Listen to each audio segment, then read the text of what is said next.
Good evening. You're listening once again to the Hour of the Time. I'm William Cooper. This is the second broadcast in our week, and maybe longer, series on the right to keep and bear arms. This series is all about the second article in amendment to the Constitution for the United States of America. The second article in amendment states very simply, ladies and gentlemen, a militia being necessary to the security of a free state, the right of the people to keep and bear arms shall not be infringed. Last night, we began a report of the Subcommittee on the Constitution of the Committee on the Judiciary, United States Senate, 97th Congress, second session. And I read the preface to the report. That's as far as we got. The report is entitled, The Right to Keep and Bear Arms. The preface that I read to you was written by Orrin G. Hatch, Senator from the state of Utah. And we will continue in this broadcast, ladies and gentlemen. So, don't go away. I'll be right back. Make sure that you get pen and paper, and I'll tell you how you can get this report, give you the full title, where you can find it, so that you can obtain a copy and use it when you confront the liars in the anti-gun lobby.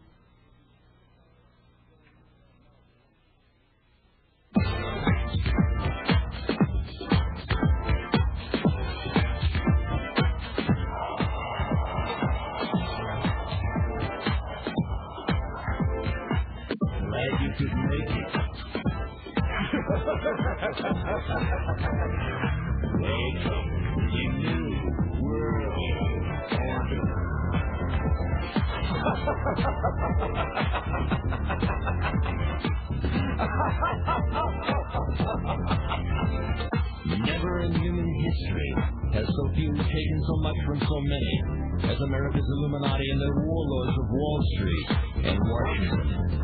In just 8 years, these banksters and international government gangsters took us from the greatest creditor nation to the largest debtor nation on earth. Our standard of living has dropped like a rock for 4 out of every 5 Americans. They have foreclosed on our homes, our farms, our factories. They've exported your jobs and surrendered our arms. They want it. A new world order. You know, I get letters from people who listen to that, and they say, brought us from the greatest creditor nation to the greatest debtor nation in just 8 years. Why, that's a lie. I mean, President Clinton in his State of the Union address said that he has reduced the national deficit, and next year it will be 0. And once again, these letters and phone calls show the ignorance of the vast, great herd of sheeple out there, ladies and gentlemen. The deficit has absolutely nothing to do with the debt. The national debt is unbelievable, and some say that it could never be repaid simply because the amount of interest that accumulates on the debt exceeds any ability to reduce the principal of the national debt of the United States of America. Also, ladies and gentlemen, the personal debt of each individual American has quadrupled, ladies and gentlemen, in just the last 20 years. This nation owes more money than has ever been printed by all the nations of the world in the history of the human race. How about that? Folks, the music that I just played is right on the money. It's you who's off the mark. Find out the difference between deficit and debt. And then you will know just exactly how far off you are.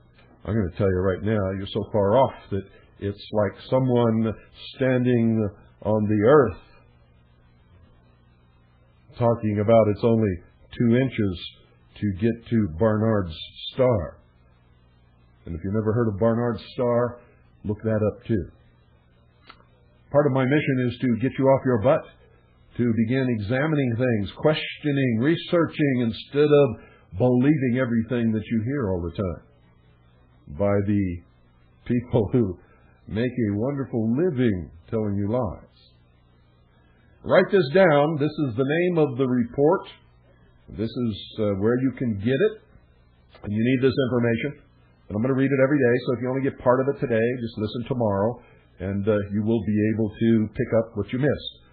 It's entitled, The Right to Keep and Bear Arms.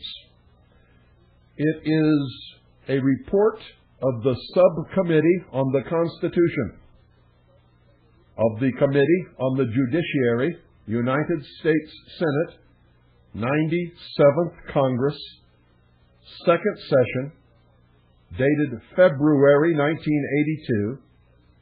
It is printed for the use of the Committee on the Judiciary. You can obtain it from the United States Government Printing Office, 886180, Washington, D.C., 1982. It's for sale by the Superintendent of Documents, United States Government Printing Office.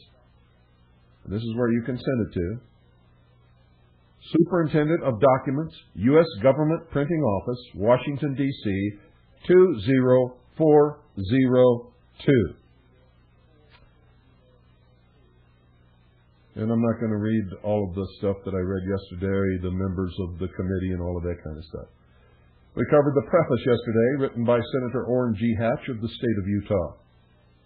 And today, we're going to read the preface, of the second half of the preface, which was written by Dennis DeConcini, ranking minority member at that time, Subcommittee on the Constitution from the state of Arizona.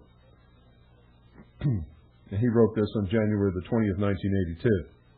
And I quote, "The right to bear arms is a tradition with deep roots in American society. Thomas Jefferson proposed that, quote, no free man shall ever be debarred the use of arms, end quote. And Samuel Adams called for an amendment banning any law, quote, to prevent the people of the United States who are peaceable citizens from keeping their own arms, end quote. The Constitution of the state of Arizona, my state, for example, recognizes the, quote, right of an individual citizen to bear arms in defense of himself or the state, end quote. Even though the tradition has deep roots, its application to modern America is the subject of intense controversy. Indeed, it is a controversy into which the Congress is beginning, once again, to immerse itself. I have personally been disappointed that so important an issue should have generally been so thinly researched and so minimally debated both in Congress and the courts. Our Supreme Court has but once touched on its meaning at the federal level, and that decision, now nearly a half-century old, is so ambiguous that any school of thought can find some support in it. All Supreme Court decisions on the Second Amendment's application to the states came in the last century, when constitutional law was far different than it is today. As ranking minority member of the Subcommittee on the Constitution, I, therefore, welcome the effort which led to this report, a report based not only upon the independent research of the subcommittee staff, but also upon full and fair presentation of the cases by all interested groups and individual scholars. I personally believe that it is necessary for the Congress to amend the Gun Control Act of 1968. I welcome the opportunity to introduce this discussion of how best these amendments might be made. The Constitution Subcommittee staff has prepared this monograph, bringing together proponents of both sides of the debate over the 1968 Act. I believe that the statements contained herein present the arguments fairly and thoroughly. I commend Senator Hatch, chairman of the subcommittee, for having this excellent reference work prepared. I am sure that it will be of great assistance to the Congress as it debates the Second Amendment and considers legislation to amend the Gun Control Act.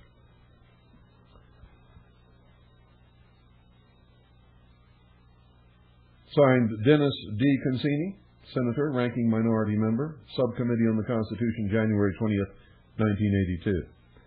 And now we get into the substance, the meat of the report. Pay close attention, ladies and gentlemen. History. Second Amendment right to keep and bear arms. The right to keep and bear arms as a part of English and American law antedates not only the Constitution, but also the discovery of firearms.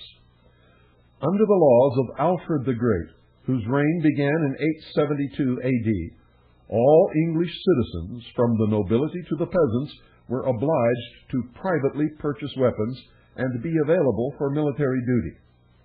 1. This was in sharp contrast to the feudal system as it evolved in Europe, under which armament and military duties were concentrated in the nobility. The body of armed citizens were known as the Fyrd, spelled F-Y-R-D. While a great many of the Saxon rights were abridged following the Norman conquest, the right and duty of arms possession was retained. Under the Assize of Arms of 1181, the whole community of freemen between the ages of 15 and 40 were required by law to possess certain arms which were arranged in proportion to their possessions. They were required twice a year to demonstrate to royal officials that they were appropriately armed. In 1253, another Assize of Arms expanded the duty of armament to include not only freemen, but also villeins, who were the English equivalent of serfs. Now, all citizens, burgesses, free tenants, villeins, and others from 15 to 60 years of age were obliged to be armed. While on the continent, the villeins were regarded as little more than animals hungering for rebellion, the English legal system not only permitted, but affirmatively required them to be armed. The 13th century saw further definitions of this right as the longbow, a formidable, armor-piercing weapon, became increasingly the mainstay of British national policy. In 1285, Edward I commanded that all persons comply with the earlier assizes and added that, quote, anyone else who can afford them shall keep bows and arrows, end quote. The right of armament was subject only to narrow limitations. In 1279, it was ordered that those appearing in Parliament or other public assemblies shall come without all force and armor, well and peaceably.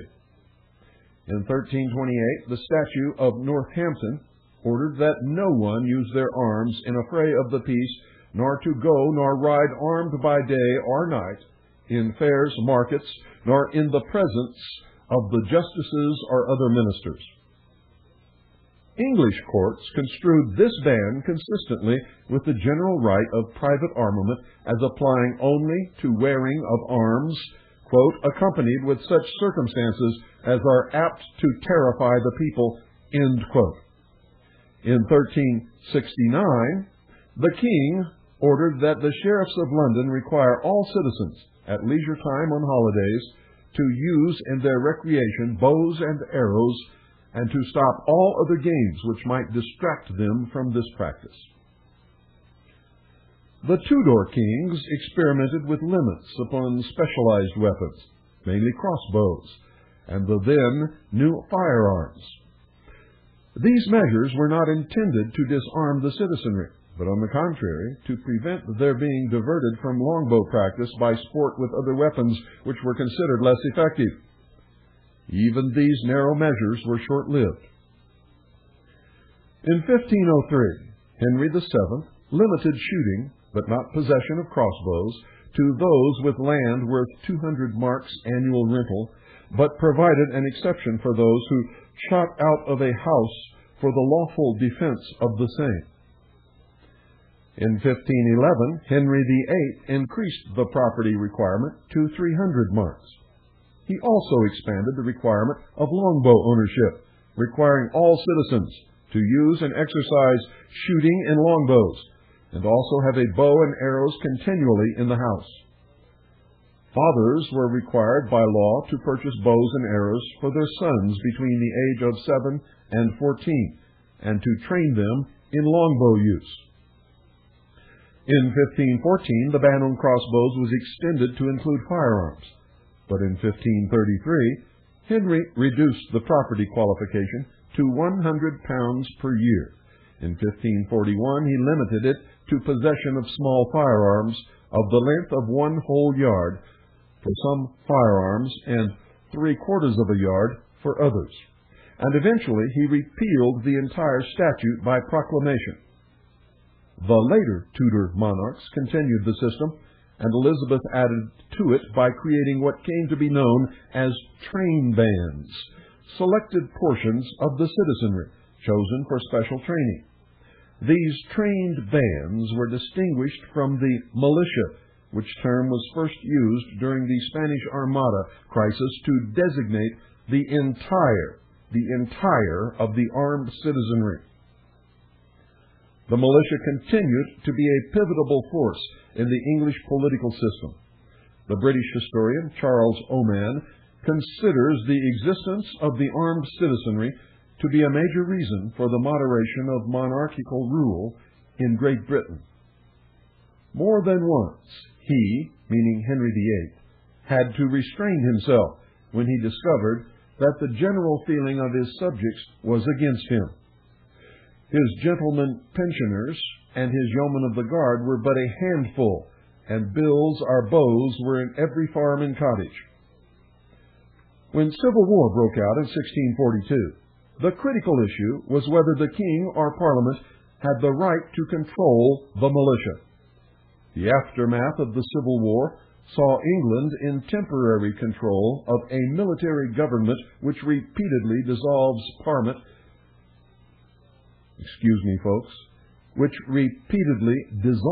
Parliament, and authorized its officers to, quote, search for and seize all arms, end quote, owned by Catholics, opponents of the government, or any other person whom the commissioners had judged dangerous to the peace of this commonwealth, end quote.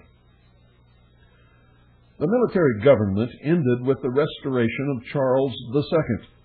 Charles, in turn, opened his reign with a variety of repressive legislation, expanding the definition of treason, establishing press censorship, and ordering his supporters to form their own troops. Quote, the officers to be numerous, disaffected persons watched and not allowed to assemble, and their arms seized, end quote. In 1662, a militia act was enacted empowering officials to search for and seize all arms in the custody or possession of any person or persons whom the said lieutenants or any 2 or more of their deputies shall judge dangerous to the peace of the kingdom. Gunsmiths were ordered to deliver to the government lists of all purchasers. These confiscations were continued under James II, who directed them particularly against the Irish population. Quote, although the country was infested by predatory bands, a Protestant gentleman could scarcely obtain permission to keep a brace of pistols. In 1668, the government of James was overturned in a peaceful uprising which came to be known as, quote, the Glorious Revolution, end quote. Parliament resolved that James had abdicated and promulgated a Declaration of Rights later enacted as the Bill of Rights. Before coronation, his successor, William of Orange, was required to swear to respect these rights. The debates in the House of Commons over this Declaration of Rights focused largely upon the disarmament under the 1662 Militia Act. One member complained that, quote, an act of Parliament was made to disarm all Englishmen, who the lieutenant should suspect by day or night, by force or otherwise. This was done in Ireland for the sake of putting arms into Irish hands, end quote.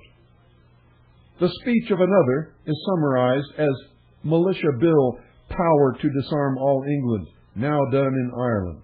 A third complained, arbitrary power exercised by the ministry, militia imprisoning without reason, disarming, himself disarmed. Yet another summarized his complaints, Militia Act, an abominable thing to disarm the nation. The Bill of Rights, as drafted in the House of Commons, simply provided that, quote, the acts concerning the militia are grievous to the subject, end quote, and that, quote, it is necessary for the public safety that the subjects, which are Protestants, should provide and keep arms for the common defense, and that the arms which have been seized and taken from them be restored, end quote.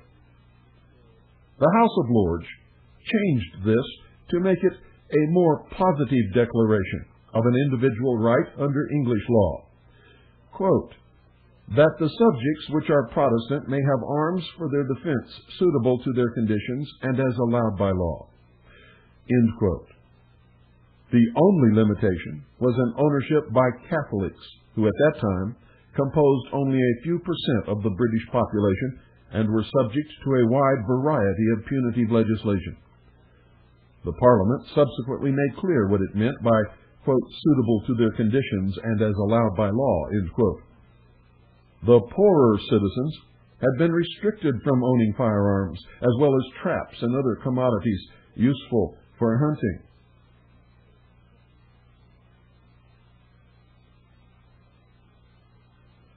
By the 1671 Game Act. Following the Bill of Rights, Parliament reenacted that statute, leaving its operative parts unchanged with one exception, which removed the word guns from the list of items forbidden to the poorer citizens.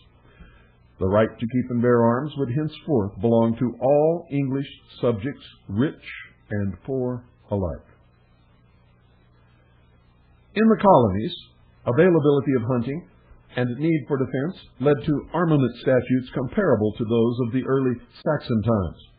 In 1623, Virginia forbade its colonists to travel unless they were, quote, well armed, end quote. In 1631, it required colonists to engage in target practice on Sunday and to, quote, bring their pieces to church, end quote. In 1658, it required every householder to have a functioning firearm in his house, and in 1673, its laws provided that a citizen who claimed he was too poor to purchase a firearm would have one purchased for him by the government, which would then require him to pay a reasonable price when able to do so.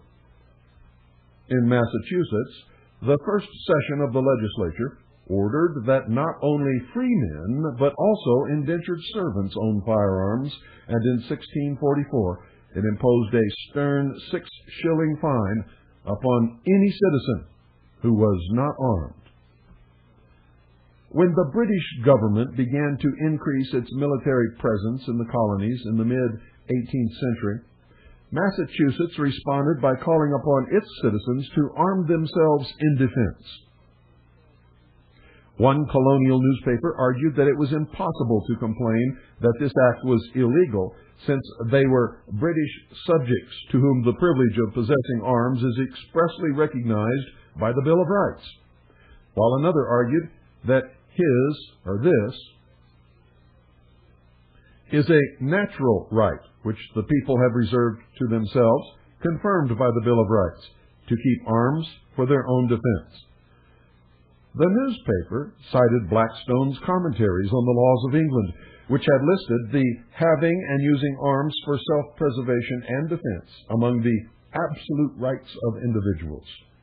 The colonists felt they had an absolute right at common law to own firearms. Together with freedom of the press, the right to keep and bear arms became one of the individual rights most prized by the colonists. When British troops seized a militia arsenal in September 1774, and incorrect rumors that colonists had been killed spread through Massachusetts, 60,000 citizens took up arms. A few months later, when Patrick Henry delivered his famed, quote, "Give me liberty or give me death," end quote, speech, he spoke in support of a proposition that a well-regulated militia composed of gentlemen and freemen is the natural strength and only security of a free government. Throughout the following revolution, formal and informal units of armed citizens obstructed British communication, cut off foraging parties, and harassed the thinly stretched regular forces. When 7 states adopted state bills of rights following the Declaration of Independence, each of those bills of rights provided either for protection of the concept of a militia or for an express right to keep and bear arms. Following the Revolution, but previous to the adoption of the Constitution, debates over militia proposals occupied a large part of the political scene. A variety of plans were put forth by figures ranging from George Washington to Baron von Steuben. All of the proposals called for a general duty of all citizens to be armed, although some proposals, most notably von Steuben's, also emphasized a, quote, select militia, end quote, which would be paid for its services and given special training. In this respect, this select militia was the successor of the trained bands and the predecessor of what is today called the National Guard. In the debates over the Constitution, von Steuben's proposals were criticized as undemocratic. In Connecticut, one writer complained of a proposal that this looks too much like Baron von Steuben's militia, by which a standing army was meant and intended. In Pennsylvania, a delegate argued, Congress may give us a select militia which will, in fact, be a standing army. Or Congress, afraid of a general militia, may say there will be no militia at all. When a select militia is formed, the people in general may be disarmed. Richard Henry Lee, in his widely read pamphlet, Letters from the Federal Farmer to the Republican, worried that the people might be disarmed by modeling the militia. Should 1/5 or 1/8 part of the people capable of bearing arms be made into a select militia, as has been proposed, and those the young and ardent parts of the community possessed of little or no property, the former will answer all the purposes of an army, while the latter will be defenseless. He proposed that the Constitution ought to secure a genuine and guard against a select militia, adding that, to preserve liberty, it is essential that the whole body of the people always possess arms and be taught alike, especially when young, how to use them. Suspicion of select militia units expressed in these passages is a clear indication that the framers of the Constitution did not seek to guarantee a state right to maintain formed groups similar to the National Guard, but rather to protect the right of individual citizens to keep and bear arms. Lee, in particular, sat in the Senate which approved the Bill of Rights. He would hardly have meant the Second Amendment to apply only to the select militias he so feared and disliked. Other figures of the period were of like mind. In the Virginia Convention, George Mason, drafter of the Virginia Bill of Rights, accused the British of having plotted, quote, to disarm the people. That was the best and most effective way to enslave them, end quote. While Patrick Henry observed that, quote, the great object is that every man be armed, end quote, and, quote, everyone who is able may have a gun, end quote. Nor were the anti-federalists, to whom we owe credit for a Bill of Rights, alone on this account. Federalist arguments also provide a source of support for an individual rights view. Their arguments in favor of the proposed Constitution also relied heavily upon universal armament. The proposed Constitution had been heavily criticized for its failure to ban or even limit standing armies. Unable to deny this omission, the Constitution's supporters frequently argued to the people that the universal armament of Americans made such limitations unnecessary.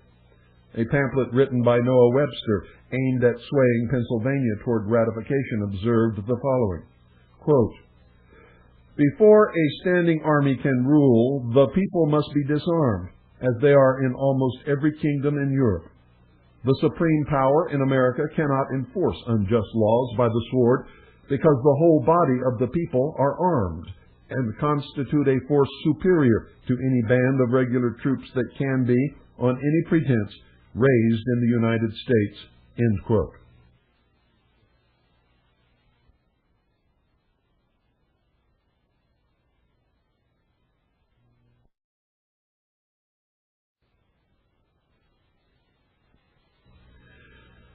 In the Massachusetts Convention, Sedgwick echoed the same thought, rhetorically asking if an oppressive army could be formed, or if raised, whether they could subdue a nation of free men who know how to prize liberty and who have arms in their hands.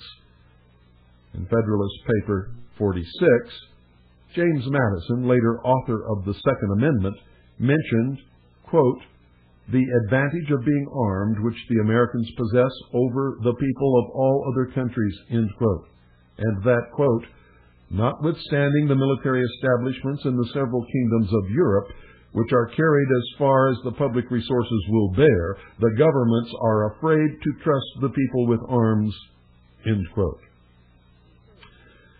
A third and even more compelling case for an individual rights perspective on the Second Amendment comes from the state demands for a Bill of Rights.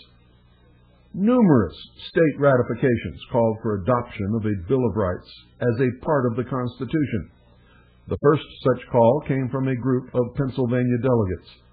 Their proposals, which were not adopted but had a critical effect on future debates, proposed, among other rights, that, quote, the people have a right to bear arms for the defense of themselves and their own state or the United States, or for the purpose of killing game, and no law shall be passed for disarming the people or any of them, unless for crimes committed or a real danger of public injury from individuals, end quote.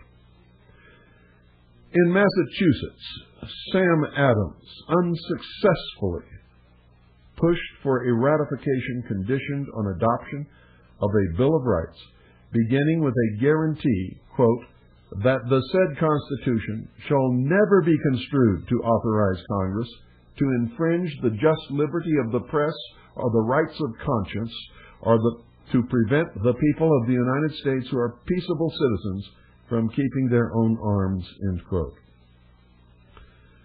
When New Hampshire gave the Constitution the 9th vote needed for its passing into effect, it called for adoption of a Bill of Rights, which included the provision, quote, Congress shall never disarm any citizen unless such as are or have been in actual rebellion, end quote.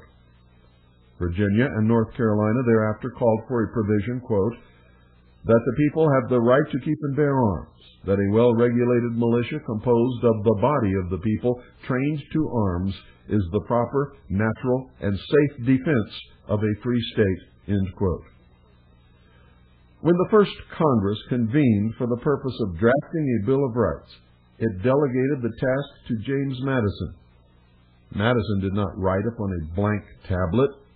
Instead, he obtained a pamphlet listing the state proposals for a Bill of Rights and sought to produce a briefer version incorporating all the vital proposals of these. His purpose was to incorporate, not distinguish by technical changes, proposals such as that of the Pennsylvania minority, Sam Adams, and the New Hampshire delegates. Madison proposed, among other rights, that, quote, "The right of the people to keep and bear arms shall not be infringed, a well-armed and well-regulated militia being the best security of a free country, but no person religiously scrupulous of bearing arms shall be compelled to render military service in person," end quote. In the House, this was initially modified so that the militia clause came before the proposal recognizing the right. The proposals for the Bill of Rights were then trimmed in the interests of brevity. The conscientious objector clause was removed following objections by Elbridge Gerry, who complained that future Congresses might abuse the exemption for the scrupulous to excuse everyone from military service. The proposal finally passed the House in its present form, quote, "A well-regulated militia being necessary to the security of a free state, the right of the people to keep and bear arms shall not be infringed," end quote. In this form, it was submitted into the Senate, which passed it the following day. The Senate, in the process, indicated its intent that the right be an individual one, for private purposes, by rejecting an amendment which would have limited the keeping and bearing of arms to bearing, quote, "for the common defense," end quote.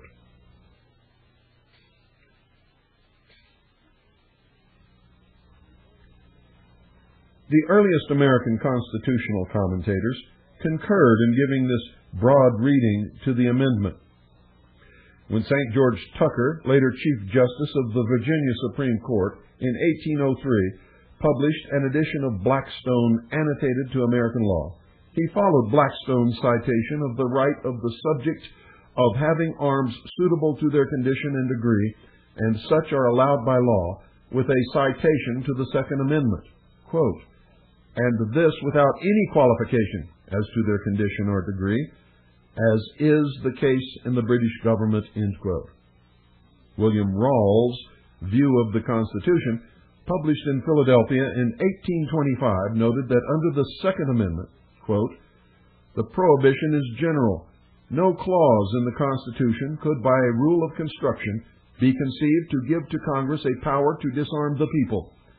Such a flagitious attempt could only be made under some general pretense by a state legislature.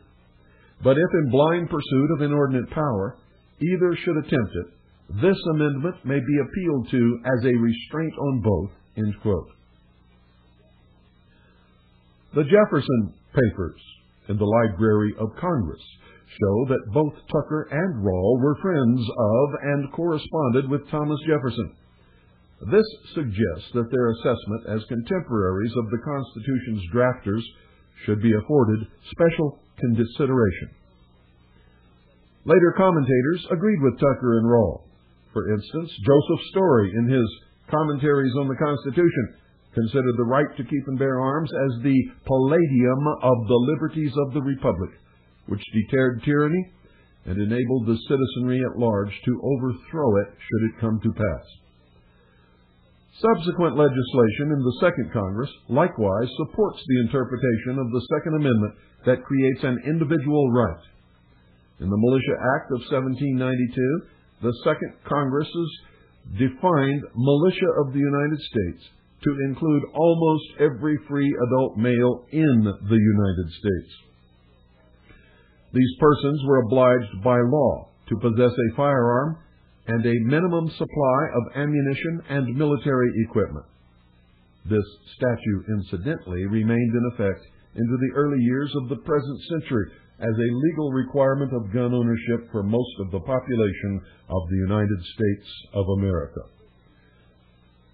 Now, there can be little doubt from this that when the Congress and the people spoke of a militia, they had reference to the traditional concept of the entire populace capable of bearing arms, and not to any formal group such as what is today called the National Guard.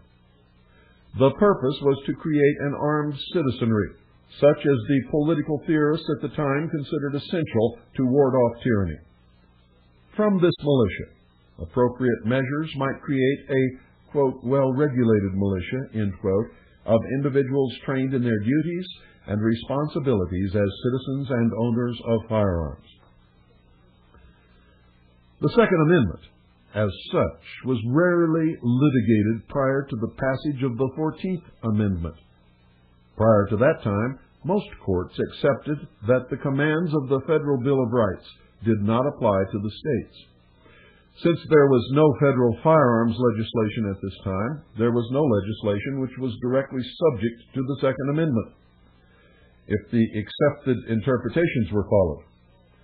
However, a broad variety of state legislation was struck down under state guarantees of the right to keep and bear arms, and even in a few cases under the Second Amendment when it came before courts which considered the federal protections applicable to the states.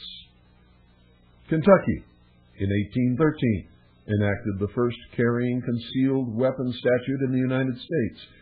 In 1822, the Kentucky Court of Appeals struck down the law as a violation of the state constitutional protection of the right to keep and bear arms. Quote, "And can there be entertained a reasonable doubt but the provisions of that act import a restraint on the right of the citizen to bear arms? The court apprehends it not. The right existed at the adoption of the Constitution. It then had no limit short of the moral power of the citizens to exercise it, and in fact consisted of nothing else but the liberty of the citizens to bear arms." End quote. On the other hand, a similar measure was sustained in Indiana, not upon the grounds that a right to keep and bear arms did not apply, but rather upon the notion that a statute banning only concealed carrying still permitted the carrying of arms and merely regulated one possible way of carrying them. A few years later, the Supreme Court of Alabama upheld a similar statute, but added, quote, "We do not desire to be understood as maintaining that in regulating the manner of wearing arms, the legislature has no other limit than its own discretion. A statute which, under the pretense of regulation, amounts to a destruction of that right, or which requires arms to be so born as to render them wholly useless for the purpose of defense, would be clearly unconstitutional." End quote. When the Arkansas Supreme Court in 1842 upheld a carrying concealed weapon statute, the Chief Justice explained that the statute would not, quote, "detract anything from the power of the people to defend their free state and the established institutions of the country. It prohibits only the wearing of certain arms concealed. This is simply a regulation as to the manner of bearing such arms as are specified," end quote. While the dissenting justice proclaimed, quote, "I deny that any just or free government among earth has the power to disarm its citizens," end quote. Sometimes courts went farther. When in 1837, Georgia totally banned the sale of pistols, excepting the larger pistols known and used as horsemen's pistols and other weapons, the Georgia Supreme Court, in Nunn v. State, held the statute unconstitutional under the Second Amendment to the Federal Constitution. The court held that the Bill of Rights protected natural rights, which were fully as capable of infringement by states as by the federal government, and that the Second Amendment provided, quote, "the right of the whole people, old and young men, women and boys, and not militia only, to keep and bear arms of every description, and not merely such as are used by the militia, shall not be infringed, curtailed, or broken in the slightest degree, and all this for the important end to be attained, the rearing up and qualifying of a well-regulated militia, so vitally necessary to the security of a free state," end quote. Prior to the Civil War, the Supreme Court of the United States likewise indicated that the privileges of citizenship included the individual right to own and carry firearms.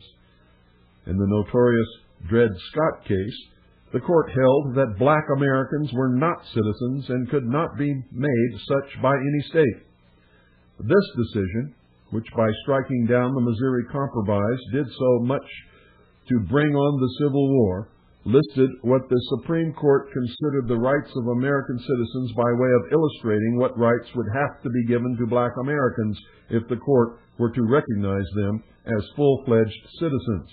Quote, "It would give to persons of the Negro race, who are recognized as citizens in any one state of the Union, the right to enter every other state whenever they pleased, and it would give them full liberty of speech in public and in private upon all subjects upon which its own citizens might meet, to hold public meetings upon political affairs, and to keep and carry arms wherever they want." End quote. Now, following the Civil War, the legislative efforts which gave us 3 amendments to the Constitution and our earliest civil rights acts likewise recognized the right to keep and bear arms as an existing constitutional right of the individual citizen, and as a right specifically singled out as one protected by the Civil Rights Acts and by the 14th Amendment to the Constitution against infringement by state authorities. Much of the Reconstruction effort in the South had been hinged upon the creation of, quote, "black militias," end quote, composed of the armed and newly freed blacks, officered largely by black veterans of the Union Army.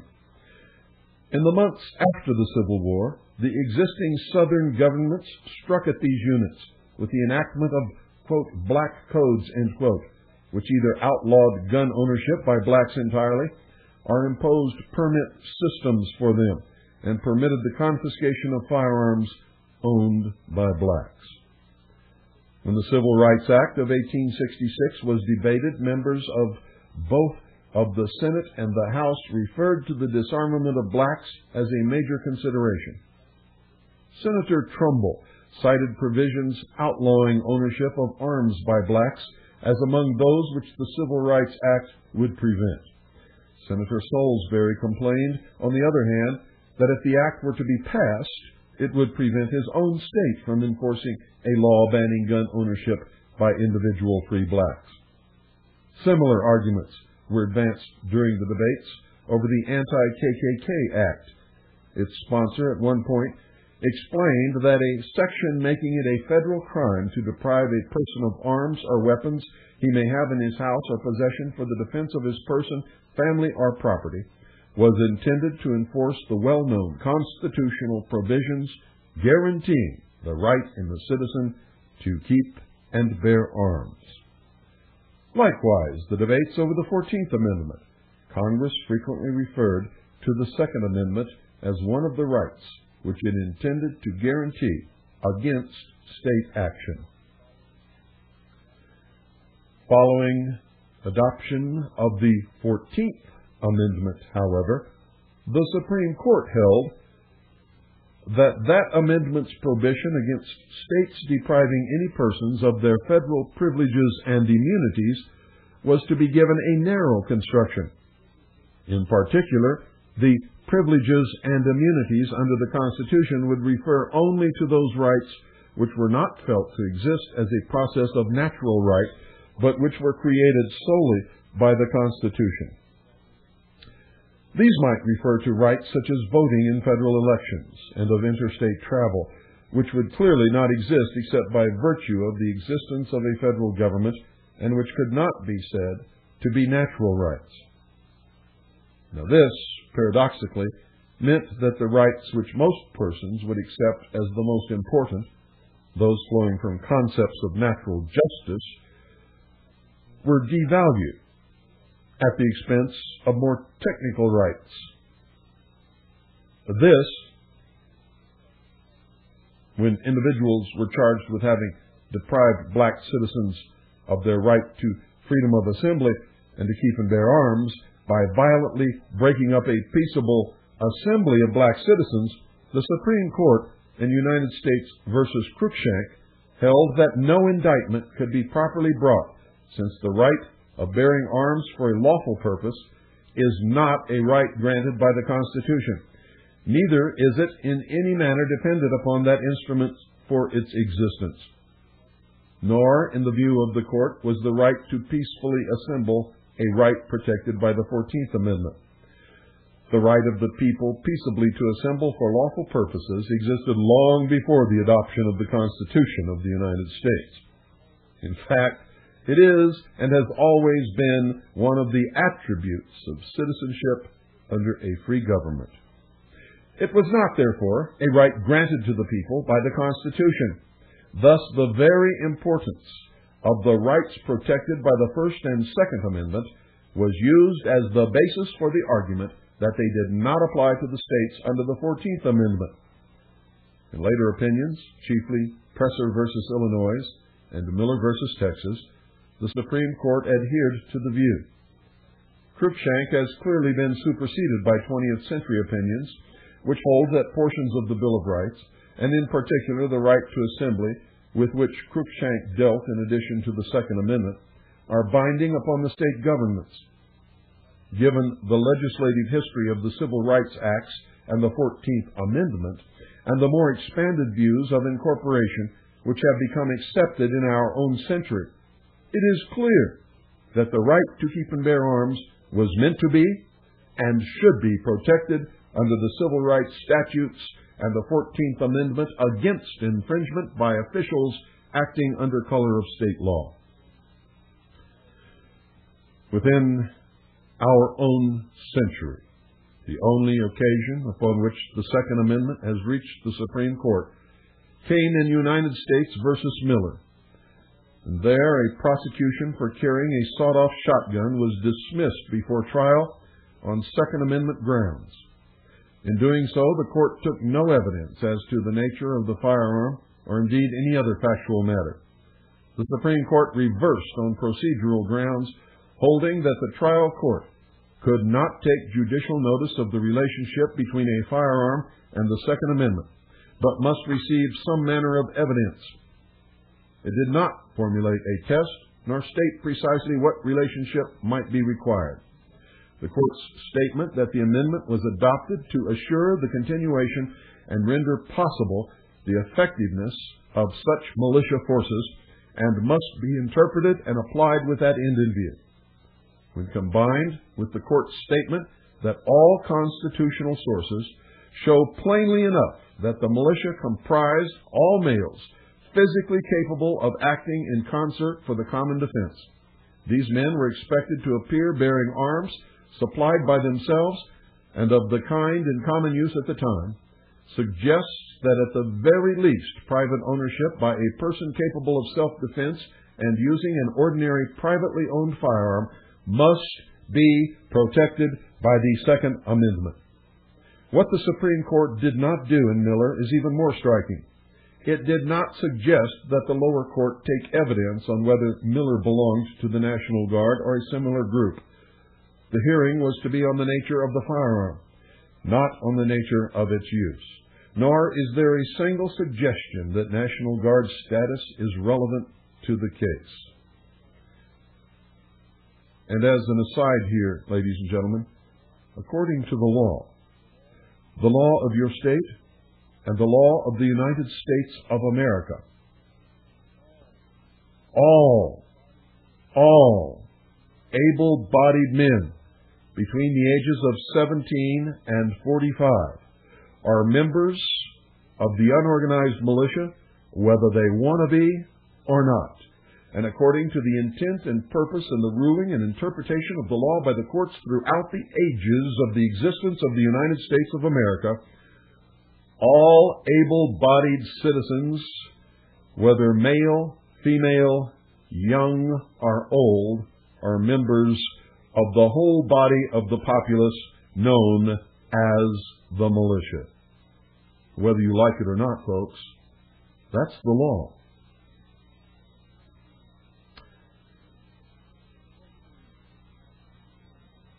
I'm going to end today's reading right here, and we'll pick it up again tomorrow.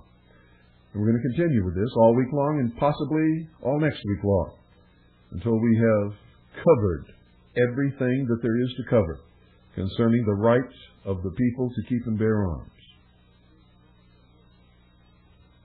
It is one of the most important concepts that was ever recognized in the history of the human race. It is the concept that keeps free people free. It is the enemies of free people who want to ridicule those who call themselves free men, who respect and adhere to the principle that it is not only a right, but a duty of all American citizens to keep and bear arms, and to teach their children the proper use of, maintenance of,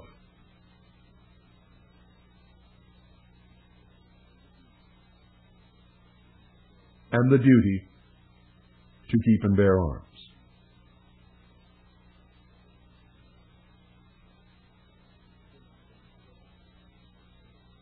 Good night, ladies and gentlemen. Don't forget to tune in tomorrow night for the hour of the time with yours truly, William Cougar.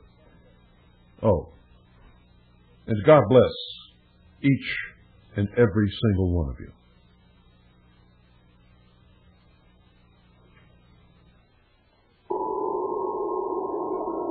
All of a sudden, in the middle of the night, there's a loud knock on your door. Hey, honey, something's not right. Throw out your arms. Step well past through. We're here from the government. We're here to help you. And I'm from the IRS with a power to tax. If you've got a complaint, think of the facts. Get out of this house. Serve your guns. Give me your gold. You better obey if you want to come home. That's the good stuff and do what you're told.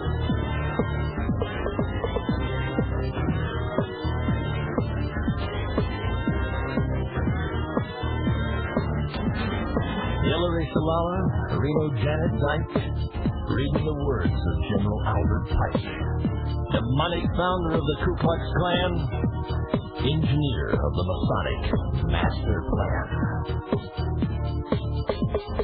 Pike said Lucifer is God across this land, and Clinton saying take the mark in your right hand.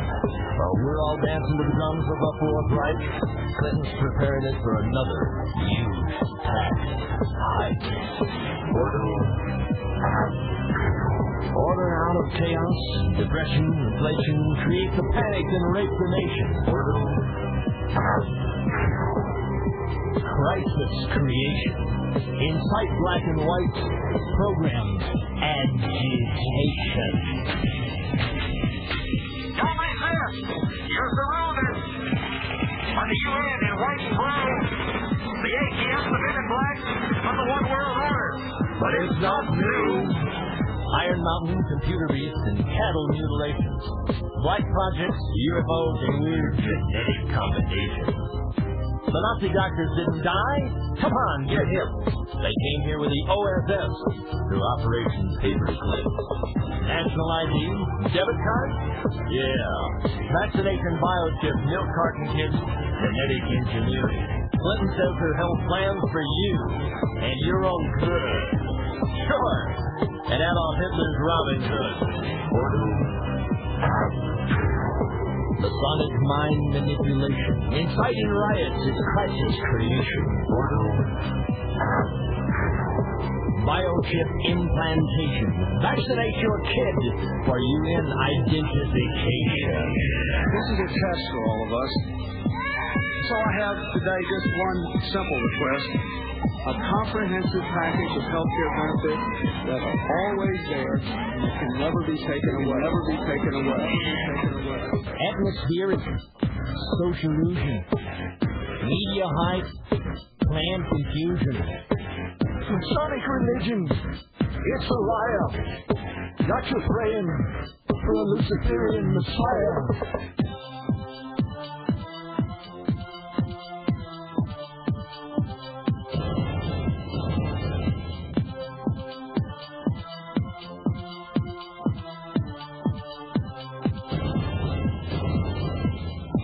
Illuminati thinks that they're enlightened, that they're to be the gods of Earth, born of incest from the sons of Satan and their sisters in satanic birth.